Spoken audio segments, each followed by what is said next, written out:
Zikir kolbu disebut juga zikir tersembunyi, zikir khafi, yaitu zikir yang tersembunyi di dalam hati, tanpa suara dan kata-kata. Zikir ini hanya memenuhi kalbu dengan kesadaran yang sangat dekat dengan Allah, seirama dengan detak jantung serta mengikuti keluar masuknya napas. Keluar masuknya napas yang dibarengi dengan kesadaran akan kehadiran Allah merupakan pertanda bahwa kalbu itu hidup dan berkomunikasi langsung dengan Allah. Sebaliknya, orang yang lupa mengingat Allah menunjukkan kalbunya mati, karena tiada komunikasi dengan yang maha hidup. Hidup dengan merasakan kehadiran Tuhan. Di dalam Al-Quran, yang maha hidup itu digambarkan sebagai cahaya langit dan bumi. Maka ketika tiada hubungan dengan sumber cahaya itu, kalbu pun tidak mendapat pancaran cahaya, sehingga gelap dan mati.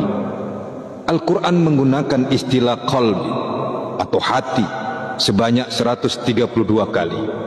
Makna dasar kata ini adalah membalik kembali, pergi maju mundur, berubah, bolak-balik, naik turun, mengalami perubahan. Rasulullah Shallallahu Alaihi Wasallam mengatakan bahwa qalbi karena sifat berubah-ubahnya bagaikan selembar bulu di gurun pasir, angin membolak-baliknya dari atas ke bawah. Imam Ja'far As-Siddiq menyebutkan perubahan hati itu ada 4. Pertama, hati yang tinggi. Tingginya hati ini ketika zikir kepada Allah Subhanahu wa Ta'ala. Kalau orang senantiasa berzikir kepada Allah, hatinya akan naik ke tempat yang tinggi. Kedua, hati yang terbuka. Hati ini diperoleh apabila kita ridho kepada Allah Subhanahu wa Ta'ala. Ketiga, hati yang rendah, yang terjadi ketika kita disibukkan oleh hal-hal yang selain Allah. Dan keempat adalah hati yang mati atau hati yang berhenti. Hati ini terjadi ketika seseorang melupakan Allah Subhanahu wa Ta'ala sama sekali. Oleh karena itu, saudaraku yang aku cintai karena Allah, untuk menjaga agar hati kita selalu hidup, maka ingatlah kepada Allah. Zikir kalbu mempunyai dampak yang jelas dalam meneguhkan hati kalbu agar memiliki keyakinan, kekuatan dan kemantapan iman kepada Allah, serta melahirkan perbuatan yang baik, amal soleh dalam hubungan vertikal kepada Allah maupun hubungan horizontal dengan sesama manusia. Mereka itu adalah orang-orang yang beriman, yang hatinya menjadi tentram dengan mengingat zikir kepada Tuhan. Ingatlah, hanya dengan mengingat Tuhan sajalah maka hati menjadi tentram. Al-A'raf ayat 28. Zikir kalbu mempunyai kesan-kesannya sendiri yang mencerahkan.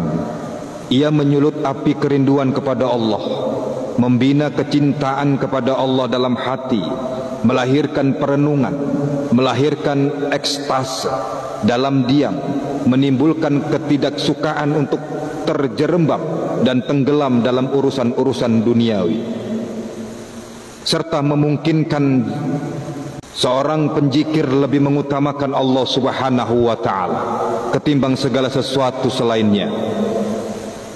Amalan zikir di dalam hati dilakukan setiap saat ketika berdiri, duduk dan berbaring, sebagaimana disebutkan dalam surat An-Nisa ayat 103. Maka apabila kamu telah menyelesaikan sholatmu, ingatlah Allah di waktu berdiri, di waktu duduk dan di waktu berbaring. Zikir di dalam hati merupakan amalan batin yang tidak boleh dilihat dan diketahui orang lain ketika melakukannya.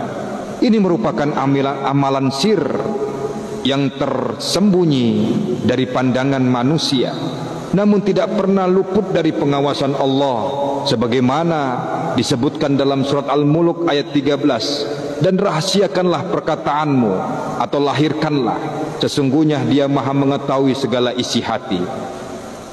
Saudaraku yang Allah muliakan, tidak mudah melakukan kegiatan ini karena melibatkan hati dan pikiran.